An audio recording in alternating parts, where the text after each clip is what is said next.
అంది బాగా రెండు సంవత్సరాలైనప్పటికీ కూడా డిక్లరేషన్ చెప్పినప్పటికీ కూడా ఇంతవరకు ఎందుకు ఉద్యోగ భర్తీ చేయలేకపోయారు? నిరుద్యోగులు ఇంత నిస్సహాయతలో ఉన్నప్పుడు ఎందుకు సరిగా దానికి సంబంధించిన విషయంలో కాన్సన్ట్రేషన్ చేయలేకపోతున్నారు? 20,000 ఉన్నటువంటి ఉద్యోగాల్ని 7,000 పోస్టులకు ఎందుకు పరిమితం చేశారు అంటే ఏమంటారు? అంటే ఇప్పుడు కాంగ్రెస్ ప్రభుత్వం అయినాక ఉద్యోగాలే నియామకాలు జరగలేదు అంటుండ్రా మా ప్రతిపక్ష నాయకులు. నేను కాంగ్రెస్ ప్రభుత్వం అధికారంలోనికి వచ్చిన నాటికి ఆర్థిక పరిస్థితి అధోగతిలో ఉన్న సందర్భంలో ఈ ప్రక్రియ జరుగుతుందనేది జగమెరిగిన సత్యం. ఒక ఉద్యోగము రావాలి, ఒక ఉద్యోగం భర్తీ చేయాలంటే రాష్ట్రం ఆర్థిక పరిపుష్టితో ఉంటే పనులు జరిగే పరిస్థితి ఉంటుంది. ఇవాళ టిఆర్ఎస్ ప్రభుత్వం ఎన్ని లక్షల కోట్ల అప్పులు పెట్టిపోయిందో రాష్ట్రం అంతా తెలుసు, మీకు కూడా తెలుసు. ఇప్పుడు మేము కాంగ్రెస్ ప్రభుత్వం మేనిఫెస్టో ఇచ్చిన దాని ప్రకారంగా ఒక్కొక్కటి నెరవేరుస్తా ఉన్నామన్నమాట ముఖ్యమంత్రి గారు చెప్తున్నారు, మంత్రులు చెప్తున్నారు, మా అధిష్టానం కూడా చెప్తుంది. గడిచిన దాదాపు 2.5 సంవత్సరాల అధికారంలో దాదాపు మీరన్నట్టు 50 నుంచి 60, 70 వేల ఉద్యోగాల భర్తీ జరిగింది. కొత్త నియామకాలైనాయి. అలా నర్సులు ఉన్నారు. ఈ మధ్యన డాక్టర్ల నియామకం కూడా రీసెంట్ గా జరిగింది కదండి, నెల రోజులు కూడా కాలేదు. రాష్ట్రంలో ఉన్న మెడికల్ కాలేజీల్లో ఉన్న డాక్టర్ల నియామకం కూడా జరిగింది ఈ మధ్యలో. అసిస్టెంట్ ప్రొఫెసర్లు, రకరకాల ఉద్యోగాల నియామకాలు జరుగుతూ ఉన్నాయి. నియామకాలు పూర్తిగా ఆగిన సంఘటనలు లేవు. కానీ అనుకున్నంతగా బల్క్ ఉద్యోగాలు ఇవ్వనే మాట నిరుద్యోగులు కోరుతుండు. ప్రభుత్వం ఆ దిశగా అడుగులు వేసి ఆ దిశగా ప్రయత్నం చేస్తుంది. ప్రభుత్వం కూడా నిరుద్యోగులను నీరు గార్చాలనే అభిప్రాయం ప్రభుత్వం దగ్గర లేదు. మీరు ఒక మాట అడిగారు, అరే నిరుద్యోగ భృతి ఇస్తామన్నారు కదా. నిజమే, ఆర్థిక పరిస్థితి ఒకసారి చూస్తే అసలు జీతాలు వెళ్ళని పరిస్థితి ఉండే. మీరు చూసారు కదా, స్టార్టింగ్ లో 14-15 తారీఖు ఇచ్చేది. ఇప్పుడు రేవంత్ రెడ్డి గారి ప్రభుత్వం ప్రయత్నం చేసి 1 తారీఖు నుంచి 3 తారీఖు లోప అందరి ఉద్యోగులకు, ప్రభుత్వ ఉద్యోగులకు జీతాలు ఇచ్చే ప్రయత్నం జరుగుతుంది. ఇప్పుడు ఆ వ్యవస్థ వచ్చింది కాబట్టి ఆర్థికంగా బాగా ఏమంటారు దీన స్థితిలో ఉన్న రాష్ట్ర పరిస్థితిని కొంత దృష్టిలో పెట్టుకొని ప్రజలు కూడా, నిరుద్యోగులు కూడా ఆలోచించాలన్నమాట కోరుతాం. అంత మాత్రాన నిరుద్యోగులు మరి మీరు ఇచ్చిన మాట కట్టుబడి పనిచేయరా అని మీరు అడుగుతారు. మేము ఇచ్చిన మాట కట్టుబడే ఒక్కొక్క కార్యక్రమం జరుగుతుంది. ఇచ్చిన అన్ని హామీలు జమలైతే నిరుద్యోగ భృతి వస్తుంది, ఉద్యోగుల నియామకాలు జరిగితే ఐస్పార్ క్యాలెండర్ ఇప్పటి వరకు ఎక్సర్సైజ్ చేసి రాష్ట్రంలో నిజంగా ఎన్ని ఉద్యోగాలు ఖాళీ ఉన్నాయి, ఎంత అవసరం ఉంది అనే మాట ఇప్పటి వరకు 2-3 సార్లు ప్రభుత్వం చర్చ చేసింది. తప్పక ఒక్కటే మాట, నిరుద్యోగ భృతితో పాటు నిరుద్యోగులందరికీ ఉద్యోగ అవకాశాలు బల్క్ గా ఇచ్చే ప్రయత్నంలో ఈ రాష్ట్ర ప్రభుత్వం రేవంత్ రెడ్డి గారి నేతృత్వంలో ప్రయత్నం జరుగుతుంది.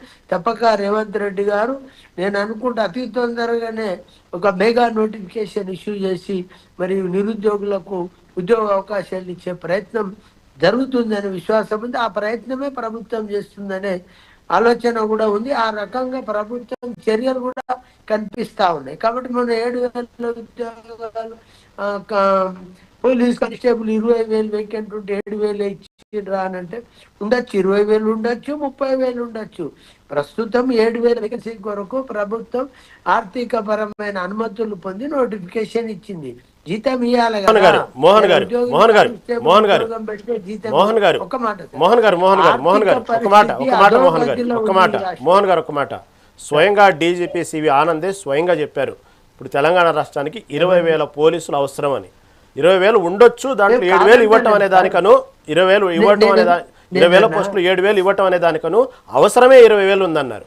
దాంట్లో 7,000 ప్రకటించారు. అది ఇక్కడ వస్తున్నటువంటి పాయింట్. ఏమంటున్నా సార్, ఇప్పుడు సివి ఆనంద్ గారి ఆలోచనలో 20,000 ఉద్యోగాలు అవసరం అన్నమాట చెప్తున్నప్పుడు రాష్ట్రీయ ఆర్థిక పరిస్థితిని కూడా చూసుకొని విడతల వారికి ఇప్పుడు 7,000 నింపుతాము, మళ్ళీ 3 నెలల్లో మన మిగతా నింపేస్తారు. ఏముందల్లా ఆర్థికంగా పరిపుష్టి లేదు ఈ రాష్ట్రం అనేది అందరికి తెలుసు కదా సార్.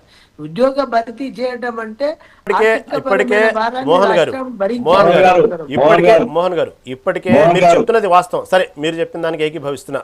ప్రస్తుతానికి 7,000 ఇచ్చారు, తర్వాత 6 నెలల తర్వాత ఇస్తారు.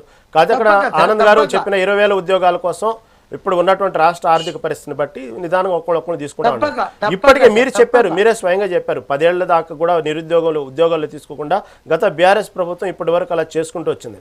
మీరు 2.5 ఏళ్ళైంది, అదొక 10, ఇదొక 2.5, 12.5 ఏళ్ల దాకా పోలీస్ కానిస్టేబుల్ కోసం ఉద్యోగాల కోసం వెయిట్ చేస్తున్నటువంటి ఎవరైతే నిరుద్యోగులు ఉన్నారో వాళ్ళ వినండి మోహన్ గారు, వినండి మోహన్ గారు, వినండి మోహన్ గారు, ప్లీజ్ వినండి.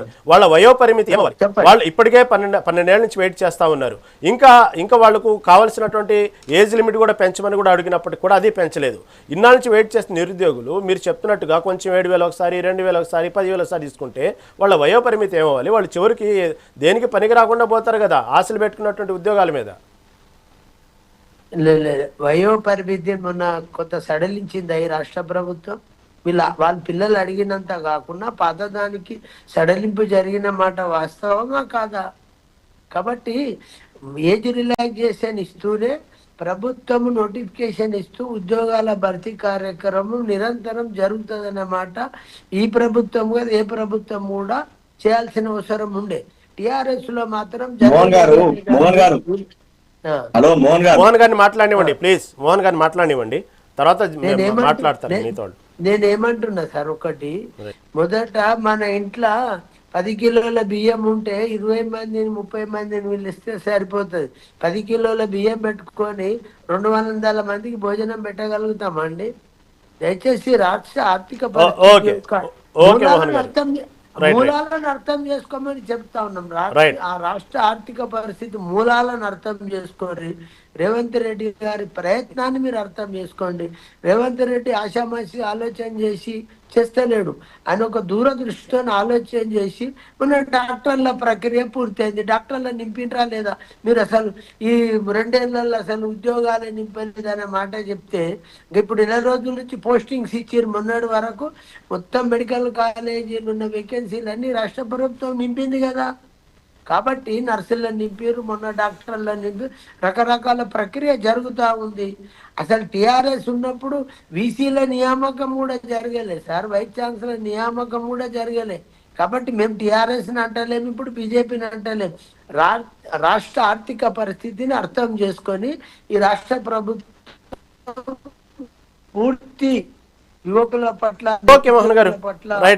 నిబద్ధతతో ఉంది. తప్పగా నిరుద్యోగులకు ఉద్యోగం అవకాశం కల్పించడంలో రేవంత్ రెడ్డి ప్రభుత్వం